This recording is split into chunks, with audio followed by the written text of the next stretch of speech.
हाथों में कलम और किताबों की जगह जब पिस्टल और कारतूस ले लें तो समझ लीजिए कि प्रतिशोध की आग कितनी भयानक है। रेवाड़ी पुलिस ने दिल्ली जयपुर हाईवे पर कैब ड्राइवर को गोली मारने वाले जिस आरोपी को पकड़ा है उसकी कहानी किसी फिल्मी थ्रिलर से कम नहीं है। जयपुर से एस्ट्रोलॉजी में पीएचडी कर रहा एक होनहार छात्र कैसे एक खतरनाक गैंगस्टर बनने की राह पर चल पड़ा। आखिर क्या था वो बदला जिसके लिए उसने हथियारों का जखीरा इकट्ठा किया।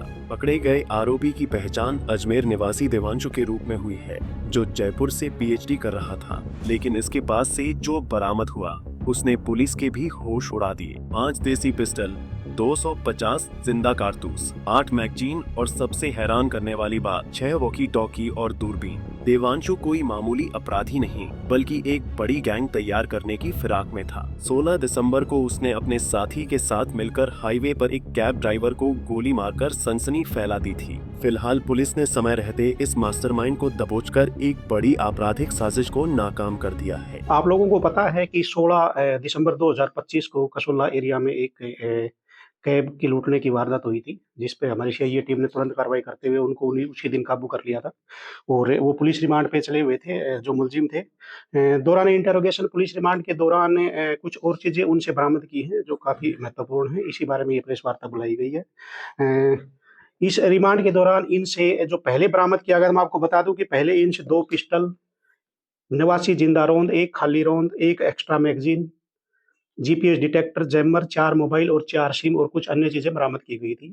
तो दौरान रिमांड इनसे इन चीजों के अलावा 5 पिस्टल, 250 रौंद, जिंदा रौंद, 3 मैगजीन एक्स्ट्रा, यानी कि 5 पिस्टल में हो गए, 3 उनके अलावा total 8 magazine, 22 magazine spring, 1 pistol barrel spring, 1 mobile iPhone. ये वही फोन है जिसका इस्तेमाल, जिसके अंदर सिम डाल के इन्होंने इस कैब को बुक किया था। वो उसके अलावा 6 वाकी टाकी wireless set with charger, 1 telescope जिसको दूरबीन बोलते हैं और 1 हैंडकप हथकड़ी इससे इनसे बरामद की गई है। सर, क्या पूरा वारदात ये करना चाह रहे थे? इतने तो हथियार, जखीरा, ये तो किसी आतंकवादी संगठन के पास नहीं मिल सकता है। देखिए, अनुसंधान के दौरान जो पूछताछ में जो बात निकल के आई है उसमें ये है कि ये देवांशु जो लड़का है अजमेर का रहने वाला है, इसका फादर सूरज भान था। ये एज ए कांस्टेबल 1988 में नागौर से राजस्थान पुलिस में भर्ती हुआ था। ये जैसा हमें पता चला है कि ये काफ़ी एक ईमानदार प्रवृत्ति का व्यक्ति था और इसने उस टाइम में अपने टेन्योर में काफ़ी कुख्यात बदमाशों को पकड़ने में अहम भूमिका निभाई थी। इसी कड़ी में वहाँ पे एक मर्डर हुआ था, काफ़ी ब्रूटल मर्डर बताते हैं, तलवार से किसी आदमी को मारा गया था। उसमें जो मेन आरोपी था उसका नाम था विनोद फेडरिक, जो नशीराबाद का रहने वाला था और ब्यावर में अपना धंधा करता था। उस टाइम ब्यावर शायद अजमेर में डिस्ट्रिक्ट में ही पड़ता था। तो उसको पकड़ने में इसने अहम भूमिका निभाई थी। वो और उसी मुकदमे में उसको 10 साल की सजा भी हुई थी। उसको पकड़ के उसको जेल भेज दिया गया। ठीक 1 साल बाद, जिस दिन उसको पकड़ा गया था उससे 1 साल बाद, जो इसका फादर है देवांशु का, सूरज भान, उसका एक्सीडेंट होता है। पूछताछ से ऐसे ये सामने आया कि बड़ा प्लान्ड एक्सीडेंट बताया गया है। तो इसमें इनको ये डाउट हुआ कि वो एक्सीडेंट, ये जो विनोद फेडरिक है, इसी ने अपने आदमियों से करवाया है।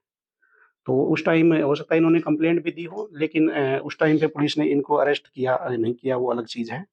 तो उसी डाउट में इसने उससे बदला लेने की प्लान बनाई और उससे बदला, क्योंकि ये काफ़ी आपराधिक प्रवृत्ति का मजबूत आदमी है, तो उसी को टारगेट करते हुए इसकी पूरी प्लानिंग चल रही थी, जिसमें इसने असला, दूरबीन, वाकी टाकी सेट और जो जैमर वगैरह हैं ये सारे इकट्ठे किए और ये एक अपनी टीम बनाने की कोशिश कर रहा था, जिससे कि उसके धंधे को और उसको खत्म किया जा सके। सर, ये पीएचडी क्यों कर रहा था? जब इस तरह की वारदात करना था तो पीएचडी अच्छा हो, पूछताछ पता रहो देवांशु।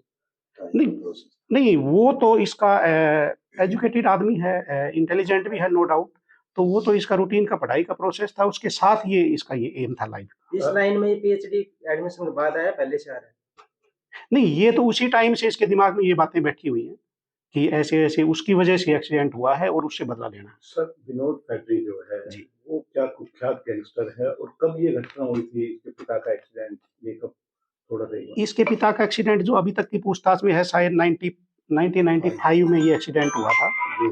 और इस पे कितने मुकदमे दर्ज हैं इसका हम एक बार रिकॉर्ड निकाल रहे हैं, लेकिन ये जो सिटी थाना है अजमेर का, उसका हिस्ट्री शीटर है ये विनोद पैट्रिक। अभी क्या इसका साम्राज्य है वहाँ राजस्थान साइड में? अभी तक हमें जो इन्फॉर्मेशन मिली है ये नसीराबाद में रह रहा अभी, और इसका नशे का अवैध धंधा करता है। हथियार कितने रुपए में जो खरीदा था मेरठ से? कोई फिक्स नहीं, कोई 5,000, कोई 10,000, कोई 20,000 ऐसे। पेश कर दिया सर? आज इनका रिमांड खत्म हो रहा है तो इनको आज जुडिशियल भेजेंगे। इसके अलावा आप लोगों को ये बता दें कि इसमें जिसने इसको असला प्रोवाइड करवाया था उसको भी हमने अरेस्ट किया है, जिसका नाम बंटी है, ये मेरठ का रहने वाला है। और हमारी आगे के अनुसंधान में जिन जो फर्जी सिम मिली है, कहाँ से इश्यू हुई, उस पे अनुसंधान किया जाएगा, और ये बंटी ये असला कहाँ से लेके आया उस पे अनुसंधान किया जाएगा, उस कड़ी तक हम पहुंचेंगे। क्या कुछ करता है बंटी? कोई क्वालिफिकेशन? बंटी अनपढ़ टाइप का ही आदमी है, 5वीं क्लास पास है। नहीं, हथियार उपलब्ध कराना कोई वैसे नहीं है कि किसी को भी उपलब्ध कराता, ये भी इसका दोस्त ही है, तो ये उसी एक टीम का हिस्सा था। तो कितने लोगों का गैंग अभी तक खड़ा कर लिया था इसने? अभी तक के अनुसार तो हमारी इन्वेस्टिगेशन में 3 ही लोग आए हैं, जिसमें बंटी है, देवांशु खुद है, और ये शिवम लड़का है। कब तक इसको अपना टारगेट अचीव करना था, कोई ऐसी जानकारी मिल पाई है? कब तक विनोद सर की ऐसा कोई फिक्स नहीं था, ये है ना अपनी प्लानिंग कर रहा था, और जैसे इसको मौका मिलता है ये इसको अंजाम देता। जो हथियार और जो बरामद हुए बंटी से हुए या दिव्यांशु से हुए? नहीं, बंटी से बरामद नहीं हुए हैं, ये सारे देवांशु से बरामद हुए हैं। दिव्यांशु को भी डिटेल निकलवा रहे थे कोई किसी मामले में? नहीं, इसका कोई आपराधिक रिकॉर्ड नहीं है। फिलहाल पुलिस आरोपी के नेटवर्क और हथियारों के स्रोत की जांच कर रही है, लेकिन इस घटना ने साफ कर दिया है कि प्रतिशोध की आग कैसे एक पढ़े लिखे युवा को अपराध के अंधेरे दलदल में धकेल सकती है। रेवाड़ी से महेंद्र भारती, पंजाब केसरी टीवी। हमसे जुड़े रहने के लिए हमारे YouTube चैनल को सब्सक्राइब करें और नई वीडियो की नोटिफिकेशन के लिए बेल आइकॉन को दबाएं। अगर आप ये वीडियो Facebook पर देख रहे हैं तो लाइक जरूर करें और ज्यादा से ज्यादा शेयर करें। धन्यवाद।